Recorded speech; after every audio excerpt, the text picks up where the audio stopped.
தமிழகத்தில் 3 IPS அதிகாரிகளுக்கு கூடுதல் பொறுப்பு வழங்கி அமுதா IAS உத்தரவு பிறப்பித்திருக்கிறார். இது பற்றின கூடுதல் விவரங்களோடு இணைகிறார் நமது செய்தியாளர் சசிதரன். வணக்கம் சசிதரன், யார் யாருக்கு என்னென்ன பொறுப்புகள் கூடுதலாக வழங்கப்பட்டுள்ளது? முழு விவரங்களை பதிவு செய்யுங்கள். தமிழகத்தில் புதிதாக உருவாக்கப்பட்டிருக்கக்கூடிய தீவிரவாத தடுப்பு பிரிவுக்கு 3 IPS அதிகாரிகளை நியமித்து தமிழக அரசு உத்தரவு பிறப்பித்திருக்கிறது.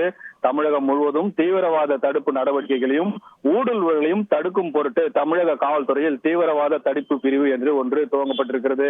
இந்த நிலையில் தீவிரவாத தடுப்பு பிரிவுக்கு IPS அதிகாரிகளை நியமித்து அமுதா IAS உத்தரவு பிறப்பித்திருக்கிறார். இதில் புதிதாக உருவாக்கப்பட்டிருக்கக்கூடிய இந்த தீவிரவாத தடுப்பு பிரிவுக்கு DIG-ஆக உளவு பிரிவு உள்நாட்டு பாதுகாப்பு பிரிவின் DIG மகேஷ் நியமனம் செய்ததும், SBCID சிறப்பு பிரிவின் SP அருளரசு தீவிரவாத தடுப்பு பிரிவின் தலைமையக கண்காணிப்பராக கூடுதல் பொறுப்பு வழங்கப்பட்டிருக்கிறது.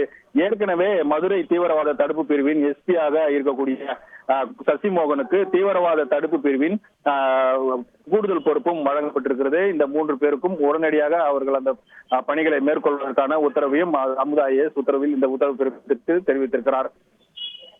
விவரங்களுக்கு நன்றி சசிதரன்.